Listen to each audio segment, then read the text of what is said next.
All right, everyone, welcome back to BBB Sharing. I'm Evie, and Director of Ignite, sparked by BBB. And with me here today, I have Barry Moore. Hello there, Evie. Hello, and a very special guest, Dr. Wally Smith. Yo, yo, yo. Today, Dr. Smith is going to talk about not just his background, but a couple of other things, including you have an event coming up, right? We do. 15th Annual Unity Ride for Sickle Cell Disease, Saturday, May the 4th, 9 a.m., leaving Zion Baptist Church, going to Second Baptist Church, leaving Petersburg, going to South Richmond. 15th time, 300 motorcycles from around the East Coast, all in support of sickle cell disease. Wonderful. Food vendors. Food trucks? Trucks. Love it. I'm such a foodie. Farmer's market. Music to my ears. Do I have you hooked yet? Yes, you Is do. there a website? There's a website. Here it is. It's on eBright. And let's see if I can get this website come up. Just Google 15th Annual Unity Ride for Sickle Cell. 15th Annual Unity Ride for Sickle Cell. Yep, it'll come right up. That's awesome. Right. So let's get into some Q&A. Yes. And first, Evie, why don't you get the introduction? Because this is new to you also. I'm an old student of Dr. Smith, so I'd like you to lead Friend. I'm a student. I'm a student and a friend. But go ahead. Why don't you get to know him a little bit, Evie? Yeah, everybody so else Barry's given me a little bit of a background, but I really want to hear firsthand from you. Yeah. I know you're a doctor I am. from VCU. I am. All right, and what do you do at VCU? Yeah, my official muckety-muck title. You got a business card, too, I saw. Oh, Lord. Florence Neal Cooper Smith, Yes. Professor of Sickle Cell Disease at VCU. All right. And I'm the inaugural holder of that. We'll talk more about the professorship Yes. coming up. But I'm also the vice chair for research for the Division of General Internal Medicine. And I run something called the Adult Sickle Cell Medical Home with 1,200 patients and 18 staff. Wow. So for someone like me who's completely ignorant about sickle cell disease, give me a little information about what it is and who it affects. Well, worldwide, it's the most common inherited hemoglobinopathy. Hemoglobinopathy just means there's something wrong with your blood cells, your hemoglobin. In the United States, 3 times more common than cystic fibrosis. 100,000 people. 1 in 12 African Americans in the United States has the sickle cell trait. If 2 people with the sickle cell trait have a baby, there's a 1 in 4 chance that that baby will have homozygous sickle cell disease. About 1 in 365 African Americans has sickle cell disease. It kills you. It kills you because of infection. If you're not careful, you have to take penicillin until you're age 6. It kills you because of strokes. If you're not careful, you have to take transfusions. And then it kills you because of organ failure. But then you are in pain your whole life, starting at the age of 6 months. You have these vaso-occlusive crises that drive you to the hospital. The doctors don't believe you're in pain because they can't see anything. And they have to treat you with opioids, which they don't want to do because you're black and you're poor. And then you have to get lots of treatments, to keep you alive. Now, 95% of kids make it to adulthood, praise God. Wonderful. Between penicillin, between all the prophylactic treatments, 95% of kids make it to adulthood. But then we have to keep the adults alive. Yep. And that's where we are. We're stuck trying to keep these adults alive, and they're dying between the ages of 15 and 40.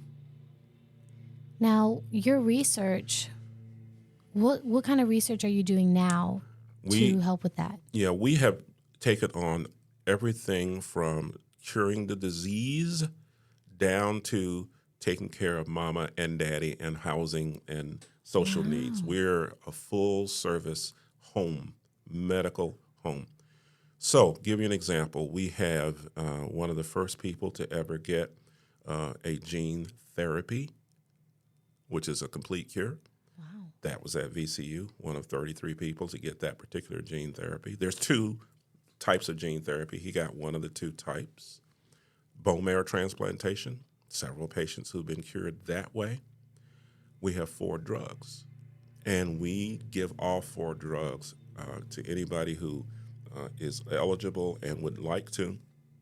And we have hundreds of patients taking these drugs. We also do research on just how the disease is affecting your psyche, how it's affecting your jobs, how it's affecting your daily activities of living, your family. And then we try to come up with interventions, including cognitive behavioral therapy, things like, whatever you might need for your pain. Yep. By the time you get to be an adult, the pain is daily. I can't even imagine. Daily.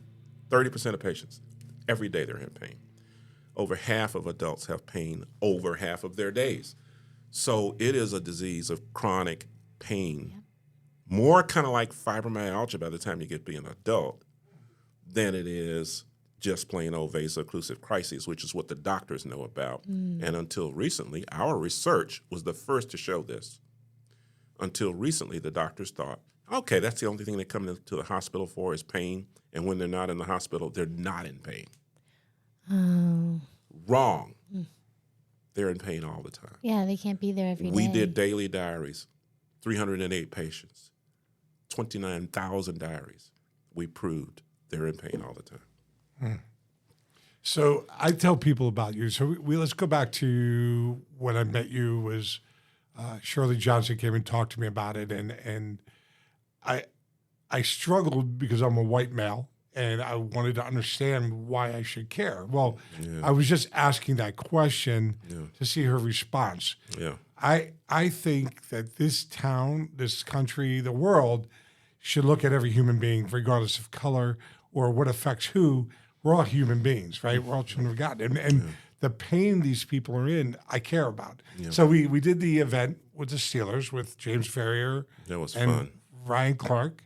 And that was fun. That was. And that's when we got to know each other a little bit.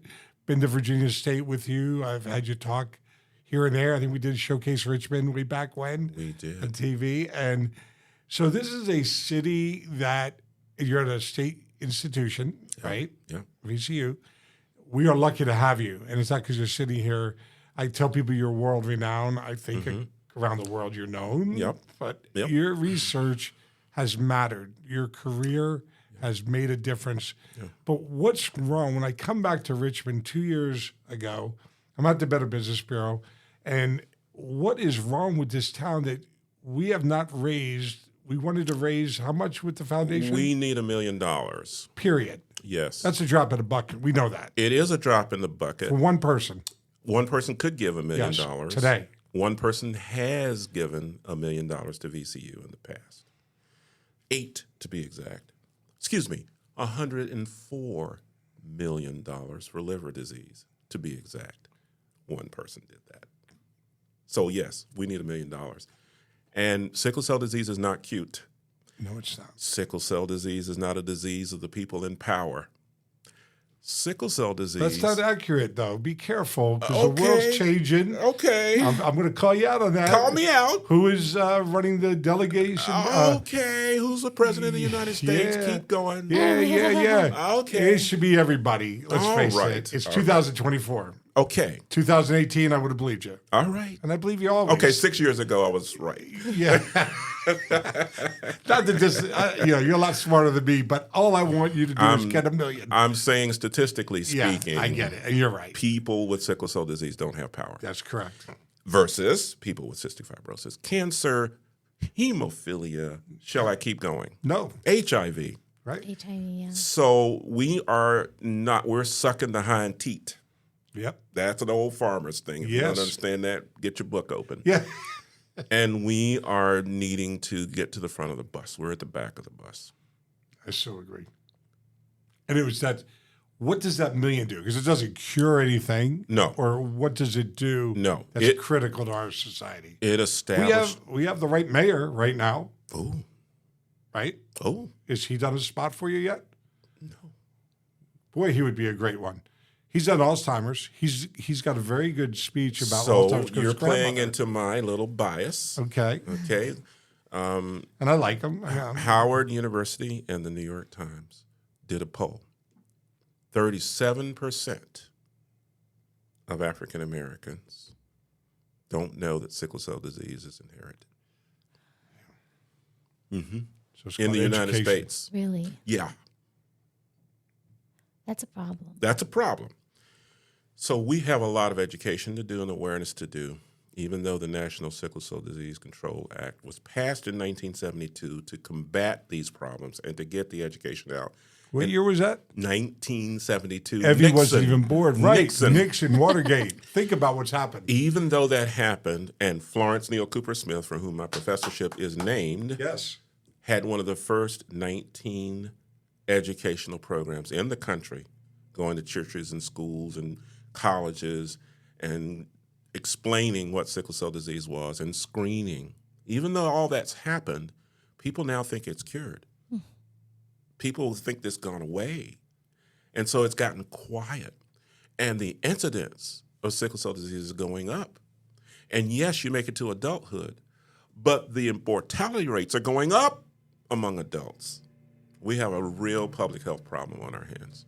And speaking as a person that's been on oxycodone a couple times for surgeries, I listen to the rocket scientists out there, and they believe that it's completely just let's get rid of oxycodone. Let's don't worry about pain. Yeah. And it's I would never have done the rehab without that. Sure. My leg would still be up, my shoulder would still be a problem. Sure. But your folks that are dealing with this pain, it They be can't understood. avoid it. They can't. But yet, the guys like me in the Yeah. hospital are saying, "Oh no, you already alluded to it." Some would And I say get that it. I'm addicting my patients. Right. Imagine that. I We're have already them addicted on to pain. oxycodone. Yeah. I have them on oxycodone. Morphine. I have them on morphine. I proudly have them on that. And then the rocket scientists try to save them. They try to save And them give them from an my- aspirin. They give them an aspirin. And they kick them in the teeth because this is like somebody taking a hammer to your leg Yep. and hitting on it and hitting on it and the next hour and the next day Never. and I the can't next imagine going through week. my day like that.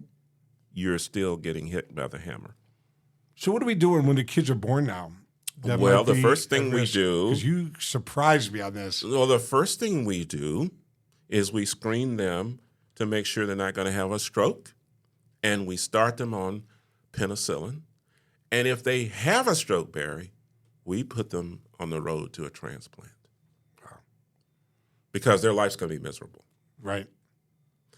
And if they get that transplant and survive that and don't get graft versus host disease and all the complications that can come from a bone marrow transplant, they have a very different life. But a lot of kids don't have access. 1 in 5 will have access to that transplant. 4 out of 5 will not. So we now have to prepare them for adulthood and a life that is productive as an adult with this disease. It's possible. I have teachers, I have doctors, I have lawyers, I have engineers with this disease. It's possible. But you need a lot of intervention early. You need family support. You need a medical home like ours. There's not enough medical homes, by the way. Ours is a rare thing. We're the 4th largest clinic in the country. There's not clinics like ours. They're all looking for jobs. They're all employable. And you helped. And I wish I could have done more. We're going to do it again. You have another job fair coming up. We do. And Shirley reached out to me for that. Hopefully, I'm going to get some recruiters there, and we're going to grow that. We are. We had a couple of accredited businesses show up, if you remember. I remember. And Mr. Fix-It, the credit union, Virginia Credit Union, and a couple others. It was exciting. But these people have to be understood, just like hiring somebody out of recovery, out of drug and alcohol, or out of with C.T. Woody or Carl Leonard out of the jails. You have to have an understanding and appreciation. And it takes years. I had somebody tell me yesterday at the dealership I used to work, said, Barry, you opened the door for somebody here that I just hired a year or two ago that was incarcerated for 8 or 10 years. You gave me the power to do that. So that's one individual, and that's how it happens, right? Thank one you. individual at a time. But you need more of me. You do. I don't care, white, black, Asian. I don't care. But human we need beings. you. We need You human have beings. been a force, and I want to thank you publicly Yeah. for the work you've done to open people's eyes about this. Especially, if you say something to the white community about this, it means more than if people expect me, the black man, to say something about what they perceive as a black disease. Doesn't affect me. If you say something and it matters to you, by the way, your daughter might marry one of these patients. That's the big thing right now, right? You might date somebody. They might have a baby. No. Hello. White people get sickle cell trait too, and they get hemoglobin C. And if hemoglobin C and sickle cell trait get together, guess what? That's sickle cell disease. Right. And then who knows what's going to happen if we don't get it under control in 52 generations from now. Yeah. It's a blood, right? It's blood. So you don't know. In Brazil, they're planning ahead. Brazil is a model nation, multiracial. Yeah. They're planning ahead for how many more sickle cell patients they will have. Wow. When you told me that, I get so excited. You know that. You're I'm one of your biggest fans. And again, I will always get into the race card because I don't believe in the race card. And we're all racist some way. I had somebody teach me that.